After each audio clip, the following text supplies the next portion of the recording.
اصول ہے، ہر خانقاہ کا جو سچی خانقاہ ہے. دوسری بات ان سے کہہ دینا کہ بھائی ہم یہ شیعوں نے کوئی ٹھیکہ تھوڑی نہ لے لیا علی کے ذکر. شیعہ قرآن پڑھتے تو کہ ہم قرآن پڑھنا چھوڑ دیں گے؟ شیعہ روزہ رکھتے ہیں ہم روزہ رکھنا چھوڑ دیں؟ شیعہ بھی تو عمرہ کرتے ہیں حج کرتے ہیں، کیا اب ہم حج اور عمرہ کرنا چھوڑ دیں؟ شیعہ بھی جاتے ہیں یار کام کرنے کے لیے دھندا کرتے ہیں، تو کیا ہم کام دھندا کرنا چھوڑ دیں؟ شیعہ روٹی کھاتے ہیں تو ہم کیا اکیلا پیاز کھانے لگیں؟ شیعہ کپڑا پہنتے ہیں تو کیا ہم بغیر کپڑوں کے لیں؟ کیا کریں میرے بھائی؟ یہ شیعوں کی پہچان نہیں ہے، یہ غوث والوں کی پہچان ہے، یہ خواجہ والوں کی پہچان ہے، یہ غریب نواز والوں کی پہچان ہے، یہ زندہ شاہ مدار والوں کی پہچان ہے. حیدر حیدر حیدر حیدر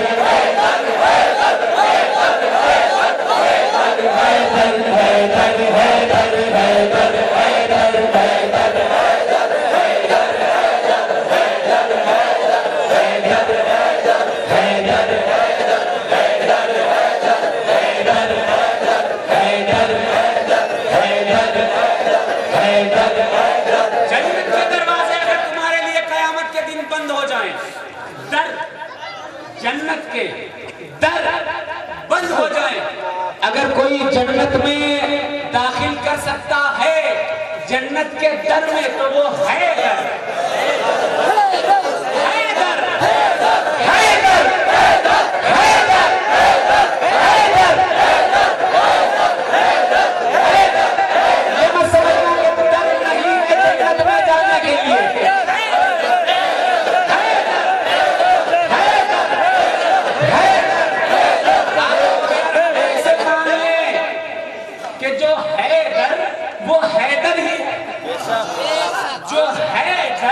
جنت میں جانے کا جو ہے در، جنت میں جانے کا جو ہے در، وہ حیدر ہی ہے. اب ہم کیسے جان لیں؟ تو ہم کہیں گے کہ بھائی تم ایسے جان لو کیونکہ آقا نے بتایا ہے. فرماتے ہیں علی قاسم الجنت والنار، قسیم الجنت والنار، علی جنت اور دوزخ کو بانٹنے والا حیدر حیدر.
نبی کی بات باقی ہے، صدیق و عمر عثمان و علی کی بات باقی ہے، صحابہ کا ذکر باقی ہے. ابھی چلے جاؤ گے تو فائدہ کیا ہے میرے بھائی؟ ابھی رکے رہو. تو پہلے ایک شیئر پڑھوں اس کے بعد ذکر. میں کہوں گا کہ 40 حدیثیں جو لوگ پیجامہ اٹھا کر کے کرتا نیچا کر کے گلی گلی گھوم کر کے کہتے ہیں مجھے 40 یاد ہیں میں جنتی.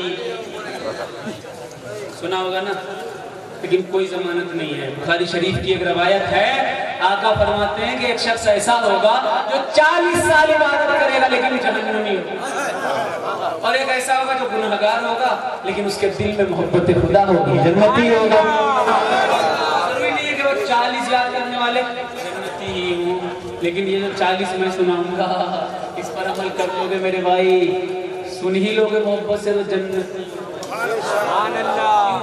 کیونکہ اس کا تعلق, ان 40 حدیثوں کا تعلق اہل بیت سے ہے. سبحان اللہ. اہل بیت سے ان 40 حدیثوں کا تعلق ہے میرے بھائی. اور اہل بیت سے, میرا جملہ غور سے نوٹ کریں, غور سے سنیں, اگر اہل بیت سے کسی کا تعلق ہو جاتا ہے, دعا کا اگر تعلق اہل بیت سے ہو جاتا ہے تو وہ دعا کبھی بارگاہ خدا میں رد نہیں ہوتی ہے. کبھی تو اولیاء کرام, علماء کرام, مجددین کرام, علماء متاخرین ہو یا آج کے علماء ہو یا قدیم متقدمین علماء ہو, تمام علماء جب دعا کرتے ہیں تو دعا میں یہ جملہ ضرور کہتے ہیں, الہی بحق بنی فاطمہ. الہی بحق بنی فاطمہ کہ برقول ایمان کلک خاتمہ. اے اللہ بنی فاطمہ کے صدقے میں, علی کی اولادوں کے صدقے میں, فاطمہ کے بیٹوں کے صدقے میں, سیدوں کے صدقے میں, اہل بیت کے صدقے میں, نبی کی عطرت کے صدقے میں جب میں مروں تو ایمان کی حالت میں مروں. اولیاء کا شیوا ہے. پھر آگے اولیاء یہ دعا کرتے ہیں, الہی بحق بنی فاطمہ کے برقول ایمان کلک خاتمہ. اگر دعوتم, یہ جملہ سننے لائق ہے, اگر دعوتم رد کنی کر قبول, اگر میری دعا کو تم نے خدا رد کر دیا. اب آپ کسی آفس میں جائیں, اس آفس میں جانے کے بعد آپ انٹرویو دیں میرے بھائی, انٹرویو اگر آپ کا اچھا نہ ہوا, آپ کو فلاپ کر دیا گیا, باہر کر دیا گیا, تو آپ کیا کرتے ہو کہ ایسے آدمی کے پاس جاتے ہو کہ جس نے انٹرویو لیا ہے اس کا قریبی انسان ہے کہ نہیں میرے بھائی, قریبی. خدا کا قریبی کون ہوگا؟ اگر دعا قبول نہیں ہوگی تو خدا کا کون قریبی ہوگا؟ ہائے ہائے ہائے. تو اولیاء کہتے ہیں الہی بحق بنی فاطمہ کہ برقول ایمان کنم خاتمہ. اگر دعوتم رد کنی اگر قبول, اگر میری دعا قبول نہ کی گئی, منو دست دامانی آلے رسول. سبحان اللہ. تو ہم کیا کریں گے؟ آلے رسول کے دامن کو پکڑ لیں گے اور پھر تجھے دعا ضرور قبول کر دی جائے گی. کتنی قربت ہے اہل بیت کی نبی سے. مگر افسوس, در افسوس کہ بہت ذکر کم ہوتا ہے. اگر کرتے ہیں جو لوگ تو ان پر شیعت کا لیبل لگا.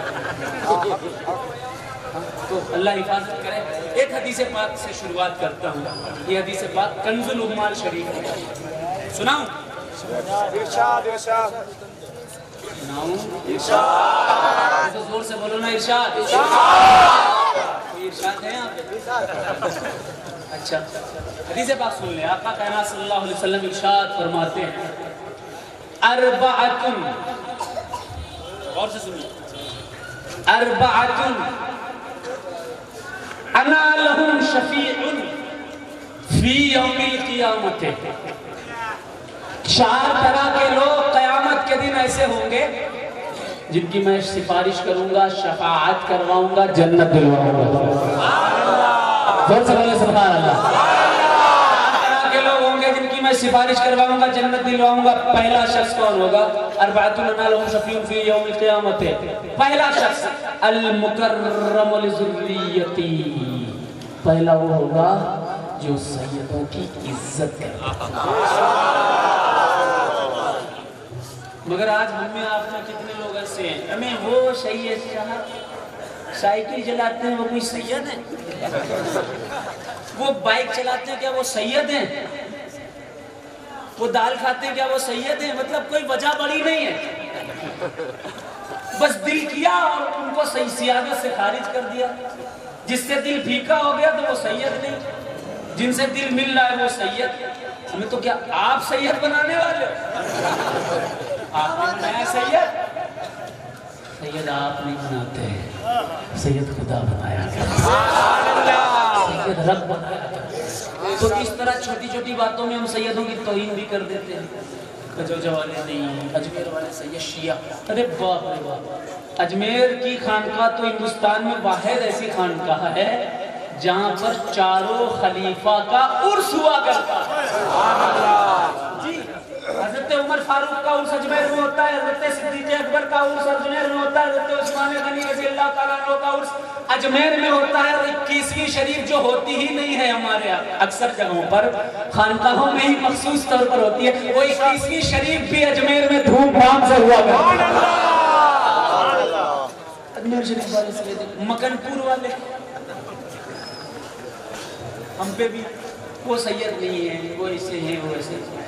میرے بھائی ان چیزوں سے محفوظ رہو، بچو ان سے، کیونکہ اس کا نقصان یہ ہے کہ آپ جنت سے محروم ہو جاؤ گے، نبی کی شفاعت نہیں ملے گی۔ اور میں نہیں کہہ رہا ہوں، آقا کائنات صلی اللہ علیہ وسلم ارشاد فرماتے ہیں، 4 طرح کے لوگوں کی شفاعت فرماؤں گا۔ پہلا شخص جو اہل بیت کی سیدوں کی عزت کرتا ہوگا، دوسرا شخص وساعی لہم بامورہم، دوسرا وہ ہوگا جو ان کی مدد کرتا ہوگا، ان کا ساتھ دیتا ہوگا۔ آقا کائنات ارشاد فرماتے ہیں اربعۃ لنا لہم شفیع فی یوم القیامت، 4 لوگوں کی شفاعت میں کرواؤں گا۔ پہلا المکرم لذریتی، دوسرا وقاضی لہم حوائجہم، قاضی لہم حوائجہم جو ان کی ضرورتیں پوری کرتا ہوگا۔ تیسرا ساعی لہم بامورہم، تیسرا شخص وہ ہوگا، سبحان اللہ، اگر سیدوں پر کوئی مصیبت آ جائے، اگر سیدوں کے خلاف 50 60 لوگ 70 لوگ کھڑے ہو جائیں، اگر اہل بیت کے خلاف کوئی جماعت اٹھ کر کھڑی ہو جائے، تو ایسے وقت میں جو سیدوں کے ساتھ کاندھے سے کاندھا ملا کر سیدوں کا ساتھ دے گا، ان کی شفاعت کرے گا۔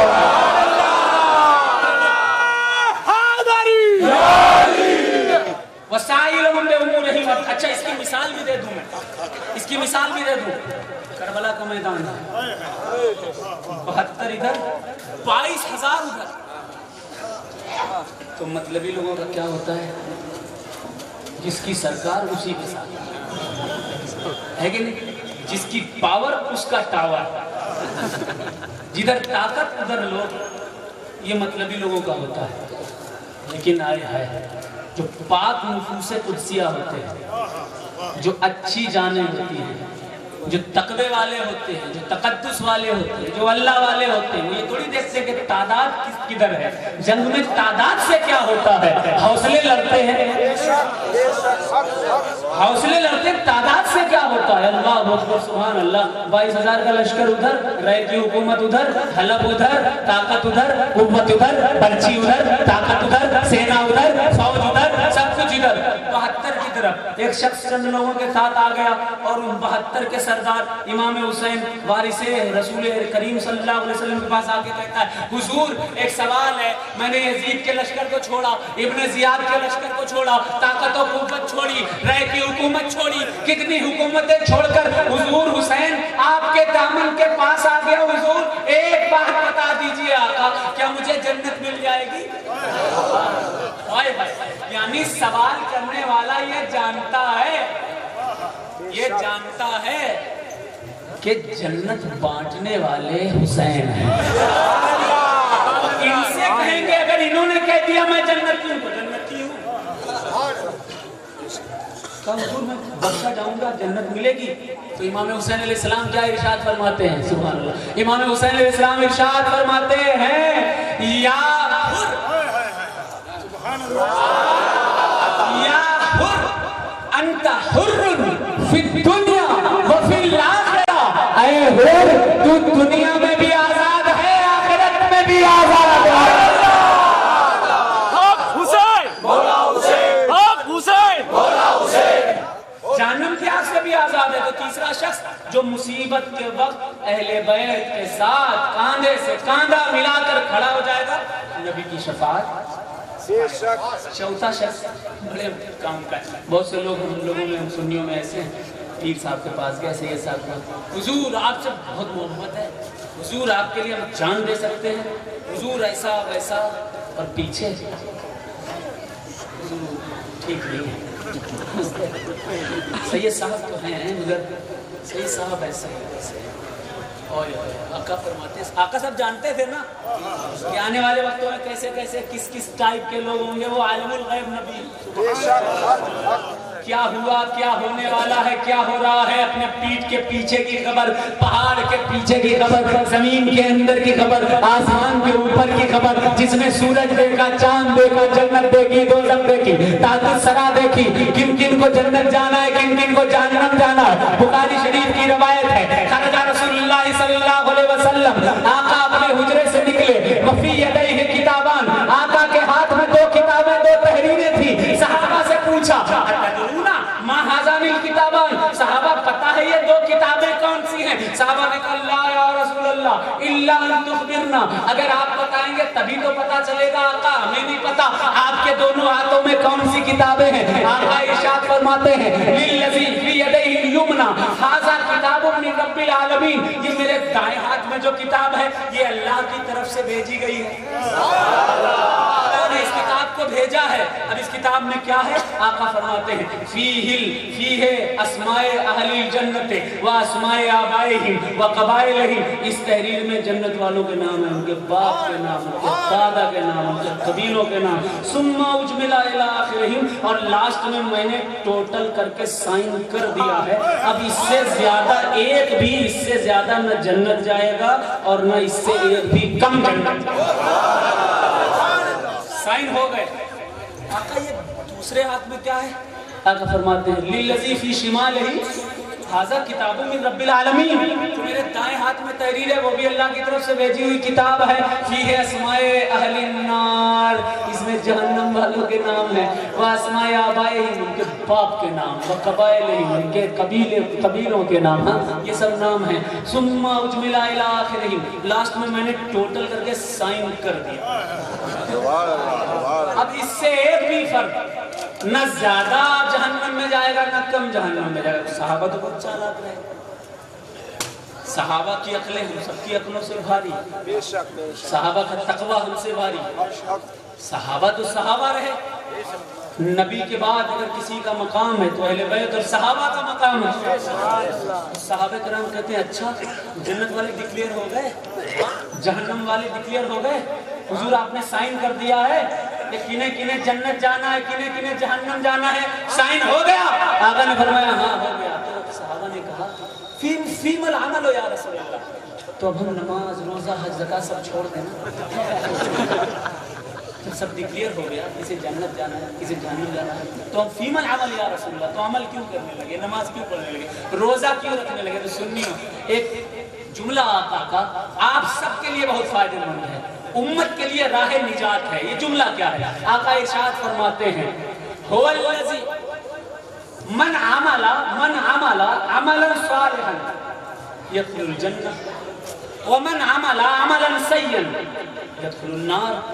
دنیا میں جو نیک عمل کرے گا وہ جنت جائے گا اور جو برے عمل کرے گا وہ جہنم میں جائے گا.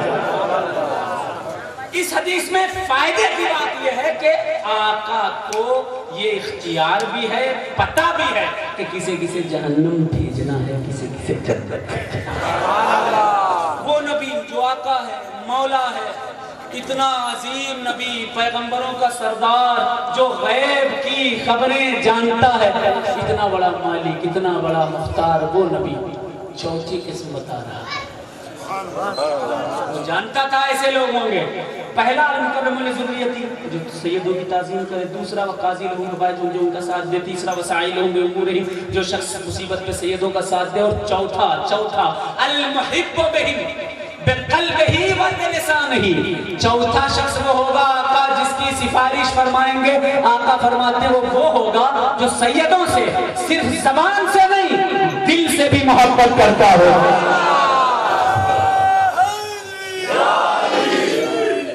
عظمت اہل بیت، عظمت اہل بیت، عظمت اہل بیت، جو دل سے بھی محبت کرتا ہوگا اہل بیت سے. اب ایک حدیث اور کام کی سناؤں. اجازت ہے؟ اکثر یہ حدیثیں بہت کم سننے میں آتی ہیں، لیکن یہ مولا علی کے ذکر کی محفل ہے اس لیے سنانا بہت ضروری ہے. حدیث پاک سن لیجیے، سن لیں حدیث پاک. آقا کائنات کیا ارشاد فرماتے ہیں؟ آج ہم اور آپ بالکل سیف ہیں. بالکل محفوظ ہے نا, طوفان آتے نہیں, بلائیں آتی نہیں, نہ ہم میڈک بنائے جاتے ہیں اور نہ ہی ہم کو بندر بنایا دیا جاتا ہے. لیکن پہلی امتوں کی آپ تاریخ پڑھیے تو پتا چلے گا, ایک ایک گناہ کے بدلے ایک ایک امت پر بڑا بڑا عذاب ڈال دیا گیا. کسی امت کو طوفان میں تباہ کیا گیا, کسی امت کو پانی کے سیلاب سے تباہ کیا گیا, کوئی امت جو ہے وہ بنا دی گئی بندر, کسی پر ٹڈی کا عذاب, عذاب پر عذاب ایک ایک گناہ کے بدلے میں خدا دیتا رہا. مگر اے امت رسول تم پر عذاب کیوں نہیں آتا؟ اے امت رسول تم تو ساری امتوں کے گناہوں کا مجسمہ ہو, تم آخر محفوظ کیوں ہو؟ تو آقا نے فرمایا, سرکار ارشاد فرماتے ہیں کہ میری امت اس لیے محفوظ ہے, اس لیے ان پر بلا نہیں آتی, اس لیے ان پر آفت نہیں آتی. آقا فرماتے ہیں النجوم امان لأہل السماء, آسمان والوں پر اس لیے بلا نہیں آتی, آسمان والے اس لیے محفوظ ہیں, آسمان والے اس لیے سیف ہیں, حفاظت میں رہتے ہیں کیونکہ آسمان والوں کے پاس ستارے. سن رہے ہیں نا, آسمان والے اس لیے سیف ہیں کیونکہ آسمان والوں کے پاس زور سے بولیں, آسمان والوں کے پاس ستارے ہیں. زمین والے کیوں محفوظ ہیں؟ آقا فرماتے ہیں النجوم امان لأہل السماء, آسمان والے اس لیے محفوظ ہیں کیونکہ ان کے پاس ستارے موجود ہیں.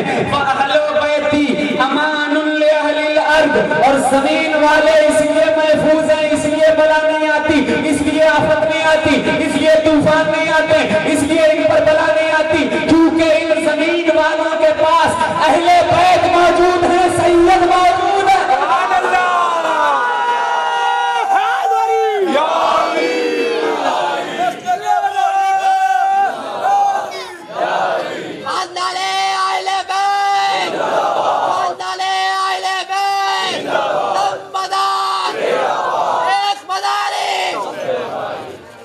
اہل بیت ہے.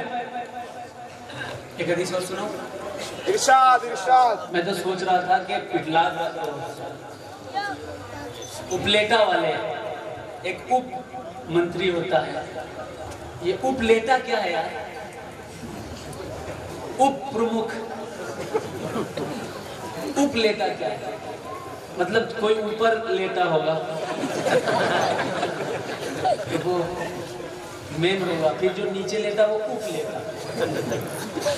ایک حدیث پاک اور سن لیں, اپنے اور آپ کے سب کے کام کی حدیث پاک. ایمان کو سمجھنا بہت مشکل ہے. ایمان چیز کیا ہے؟ آقا فرماتے ہیں الایمان بضع و سبعون شعبۃ, ایمان کے 70 حصے کیے گئے.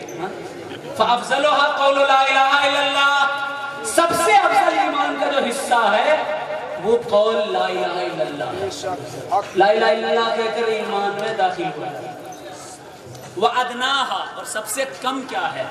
اِمَاطَةُ الْأَذَىٰ عَنِ الطَّرِيقِ, راستے میں جو چیزیں پڑی ہیں, کانٹے پڑے ہیں, کنکر پڑے ہیں, ان سب کو ہٹانا, پھینکنا, یہ ادنا ہے ایمان کا حصہ. اب یہاں پر ایک بات سمجھنے کی ہے, ہم مسلمانوں میں ایک چیز عام ہو گئی ہے کہ ہم یہ سمجھنے لگے ہیں کہ کفار اور مشرکین کی مدد کرنا بھی گناہ ہے. ہمارے اندر ایک چیز پیدا ہوگی کہ ہم کفار اور مشرکین کو اکثر طور پر سمجھتے ہیں کہ یہ جانور سے بھی بدتر ہے. بہت کچھ یہ ماحول بن چکا ہے, لیکن اولیاء کی تاریخ پڑھی ہے, کفار کو بھی سینے سے لگایا, مشرکین کو بھی سینے سے لگایا. مولا علی کرم اللہ وجہ الکریم ایک مرتبہ فجر کی نماز میں اپنے گھر سے نکلے, دیکھا ایک بڈھا ہے, ایک بوڑھا ہے, ہاتھ میں لکڑی لے کر دھیرے دھیرے دھیرے دھیرے چل رہا ہے. پیچھے مولا علی اس کی تعظیم میں دھیرے دھیرے چلنے لگے. اپنے باپ کی تعظیم نہیں کرتے, مولا علی اس بوڑھے کی تعظیم کر رہے ہیں, دھیرے دھیرے دھیرے دھیرے چل رہے ہیں. مولا علی نے سوچا مسلمان ہوگا, مسجد نبوی میں رسول اللہ کی قیادت میں نماز پڑھنے جا رہا ہوگا, لیکن جیسے ہی مسجد نبوی آئی بوڑھا سٹک لیا, سائیڈ میں ہو گیا. جیسے آج کل لوگ مسلمان ہو کر مسجد دیکھ کے سٹک لیتے, جبکہ نماز پڑھنا آقا فرماتے ہیں الصلاۃ قرۃ عینی, نماز میری آنکھوں کی ٹھنڈک ہے. آقا فرماتے ہیں من ترک صلاۃ الفجر فلیس فی وجہہ نور, the one who left فجر صلاۃ there will be no light on his face. جس